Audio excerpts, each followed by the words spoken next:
First off, I want to shout out my teammates. We was down the whole game, but we battled back. No one put their heads down. We all played for each other. And LSU is a shout out to them. They're a great team. I'm proud of my team and how we came back. And everybody just stayed together, kept their head up, and I'm proud of us fighting for a win in the end. I'll take questions. I don't know how many threes you guys had in the second half, but what was working from the perimeter? I think we all just played together. Shout out to Otega Owe also. He was getting downhill, creating plays for his teammates and himself. And then we got great shooters, Cam Williams, Colin, being ready to catch and shoot, and just everybody playing together and playing off each other. When we attack and there's a huge gamble inside, we just kick it out, and shout out to the boys for being ready to shoot. Denzel, I think all 17 of your points came in the second period. What shifted for you? Was there a conversation at halftime, a mentality change, any kind of change in your demeanor or play? Just what led to that aggression and that scoring output in the second period? Shout out to Coach Pope. He got on me in the halftime, told me to be aggressive and be yourself.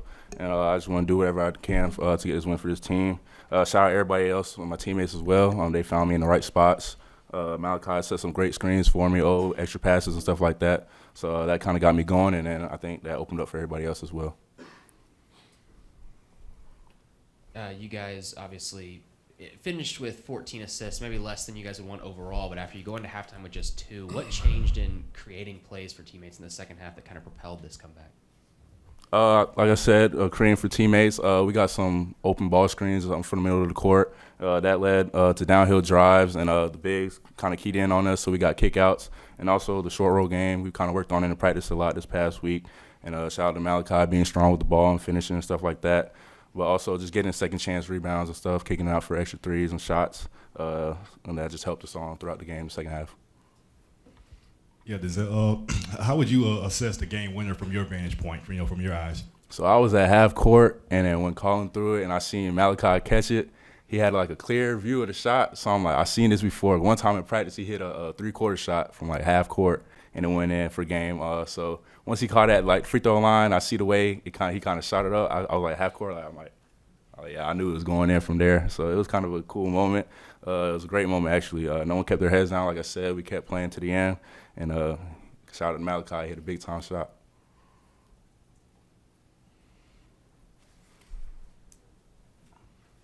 Mark, this team could have probably folded pretty easily after going down 18 points. That first basket LSU made in the second period, but obviously it didn't. Battled back very quickly to make it a nip and tuck game, and then obviously you guys executed down the stretch. What were you most pleased with from a resiliency standpoint from your team tonight? Well, exactly that. I was proud of the guys. We had a credit LSU. They're a terrific defensive team. They've been a comeback team in their first 3 games, and they switch a lot. They're long, they're physical, they're athletic, and that really hurt us in the first half. We were pretty stymied. Our movement was poor. Our response to the physicality of the game was poor. Our guys did a great job in the second half, responding and engaging in the. It's a fist fight, like that's what this game is, and it's instead of just getting knocked around and bumped off lines and cutting lines and bumped off ball screen attacks and bumped off post catches and getting to the rim, our guys were much more forceful in the second half, and it was a change. And credit our guys for responding that way. This group is we have some warts. We have some things we're trying to figure out, but this group is a group they're gonna stay in there. There were 15 times in the second half where we could have folded, and there were more than that in the first, but they just kept hammering away. I think Otega's leadership was great. I think DA's leadership was great. I thought we got a lot of great conservative efforts where our guys did a good job not paying attention to the scoreboard and just trying to continue to compete harder and harder. It's good. Mark, can you just take me through the final timeout and maybe what you originally maybe drew from the play? Because I just assume it wasn't for Malachi to be taking a shot right inside the three-point line. Do you want to talk about that? No, you got it. So we were just had a couple options, but we were really going to try and get Otega catch with maybe squeeze in a dribble, And so I told Malachi, it's a long pass. A couple of things were great. It's a long pass, a little bit of scary pass. And so we're looking around, normally Cam is the guy that we use to throw that pass, but he was sitting on the bench with fouls. And so Colin Chandler was like, I got it. And we kind of drew it up, and we had a crossing pattern at the top as a default.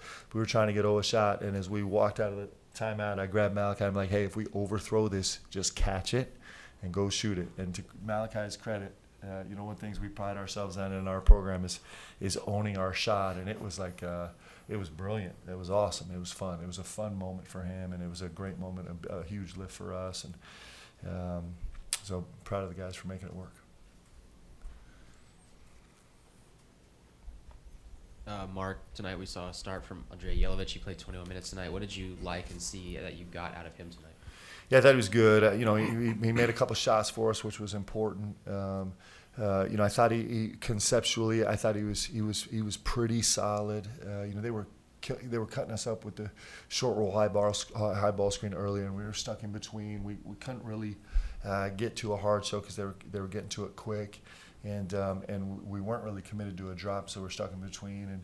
And we went to switching in the second half, which was really effective for us. Our guys did a great job doing it, and Yella managed that really well, as did the rest of our guys, especially the switch on the back end. I thought he was really good. And I actually think he's got better basketball in front of him. I think I was proud of him tonight.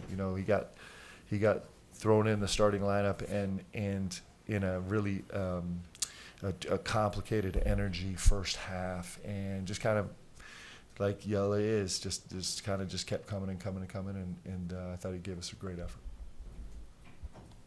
Malachi, being a Kentucky kid, just how much does it mean for you to have that moment, this game winner? And then secondly, how many times have you played that through in your head? I'm sure growing up, there's been so many times you've thought, you getting the game-winning shot for Kentucky. No, yeah, definitely. It's like being a little kid in your backyard again. Those are the shots that you just always practice because you just want to kind of have that feeling. So I think that kind of came to me today. But, that shot doesn't happen if we don't come out with the intensity we had in the second half. So, as credits to all my teammates, that's the reason I got that shot. There was a story floating around the locker room that as you walked onto the court, you told Colin, don't pass it to me. Is that true? No comment. Mark, over the last two games, you guys have shown that resiliency kind of in different ways. Went down early against Mississippi State, rallied back pretty immediately. Tonight with the second half comeback, the late game execution. Just as these are kind of building blocks for the SEC season ahead, what gives you the most confidence in the progression of this team from a game-to-game basis that this can maybe become more the identity of this team from the start? Well, these guys are not going to go away, and that's an incredibly comforting feeling as a coach, and I think it's something that BBN can be really proud of is they got a group of guys that's not going away. Like I said, we're far from a perfect product. We have so much growth to do. We got to get way better, but these guys are not going away, and that's fun. I think that's a fun place to live, and it gives you a lot of confidence moving forward that we can continue to grow, and that they're just not gonna relent, which is a gift as a coach to have a group like that. Mark, tonight a lot's going to be made of overcoming adversity on the court, but off the court as well. I'm sure it was a very difficult week for you and for Jalen Lowe having to shut him down for the season. But it seemed like tonight, tons of times he was the first guy up off the bench cheering on his teammates, clapping, being like, what can you say about what he still brings to this team and that kind of mentality? Yeah, Jalen Lowe's engagement in the game, unfortunately he spent more time on the bench than he has in games for us this year, but his engagement in the games is terrific. And he's smart. He sees things on the floor. I think he's trying to coach our guys. We're actually giving him some scout assignments moving forward where he's going to be responsible for prepping some of the things for our guys. And it matters. And it has been an emotional week for sure.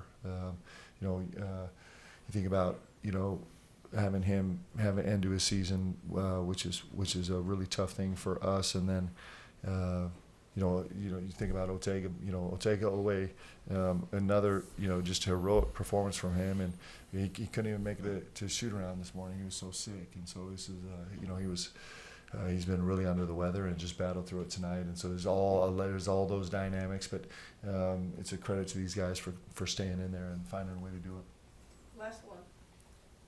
Mark, so much of this game in the future is going to be remembered for the final shot, but I want to ask you about the fact that you check Malachi back in with 8:56 to go with 4 fouls, Yeah. and he plays almost 9 minutes without fouling. So can you just talk about that specific part of it and how impressive that was to you? It's actually a gift to Coach Malachi and Da. I mean, come on, both these guys had incredible performances today. Malachi is smart. There were a couple times, we had run a underneath out of bounds, a Y1 underneath out of bounds, and had some success with it.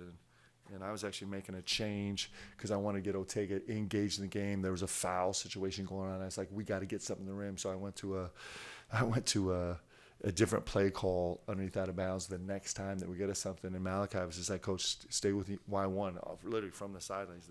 He's in the game. He said, no, let's stay with Y1. And DA was totally happy with that because it's a play that DA gets some real action out of.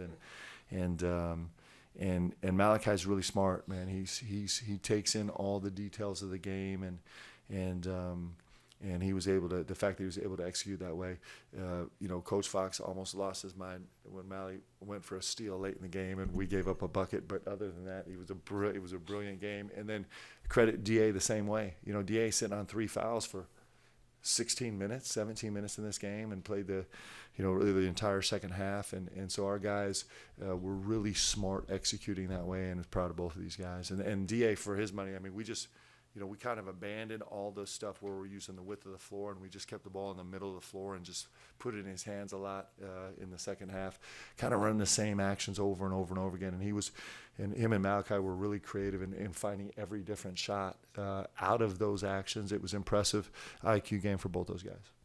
Thank you, everyone. Thanks, guys.